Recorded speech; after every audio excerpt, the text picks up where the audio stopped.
গাজায় নিরস্ত্রীকরণের বিষয়ে হামাসের সাথে একটি সমঝোতায় পৌঁছেছে ডোনাল্ড ট্রাম্পের গঠিত বোর্ড অব পিস। একে গুরুত্বপূর্ণ পদক্ষেপ বলে সামাজিক যোগাযোগ মাধ্যম এক্সে বার্তা দিয়েছেন ট্রাম্প। জানিয়েছেন, হামাসের নিরস্ত্রীকরণ সম্পূর্ণ হওয়ার সঙ্গে সঙ্গে ইসরায়েলি বাহিনী গাজা থেকে সরে যাবে। এরপর একটি আন্তর্জাতিক স্থিতিশীলতা বাহিনী এবং নতুন গাজার নিরাপত্তার দায়িত্ব নেবে ফিলিস্তিনি পুলিশ বাহিনী।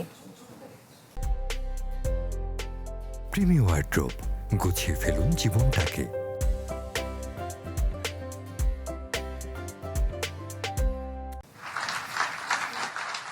যুক্তরাষ্ট্রের মধ্যস্থতায় যুদ্ধবিরতি স্বাক্ষর হয় প্রায় 9 মাস আগে। থমকে ছিল যুদ্ধবিরতির দ্বিতীয় ধাপ বাস্তবায়ন। বৃহস্পতিবার এই বিষয়ে এলো বড় অগ্রগতি। মার্কিন প্রেসিডেন্ট ডোনাল্ড ট্রাম্প সামাজিক মাধ্যমে দাবি করেছেন, গাজায় হামাসের নিরস্ত্রীকরণ এবং ইসরায়েলি বাহিনীর প্রত্যাহার নিয়ে একটি সমঝোতা হয়েছে, যা ধাপে ধাপে বাস্তবায়ন করা হবে। হামাসের নিরস্ত্রীকরণের পর ইসরায়েলি বাহিনী গাজা থেকে সরে যাবে। এরপর গাজার নিরাপত্তার দায়িত্ব নেবে একটি আন্তর্জাতিক স্থিতিশীলতা বাহিনী এবং নতুন ফিলিস্তিনি পুলিশ। সমঝোতার কথা স্বীকার করেছে হামাস, যদিও ইসরায়েলের পক্ষ থেকে এ বিষয়ে কোনো আনুষ্ঠানিক সম্মতির ইঙ্গিত দেয়া হয়নি।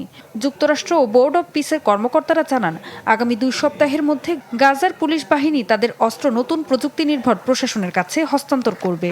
কর্মকর্তাদের মতে, হামাসের ভারী অস্ত্র সমর্পণ এবং সুড়ঙ্গ ও সামরিক অবকাঠামো ধ্বংসের কাজ পরবর্তী ধাপে হবে, যা শেষ হতে প্রায় 200 থেকে 350 দিন সময় লাগতে পারে।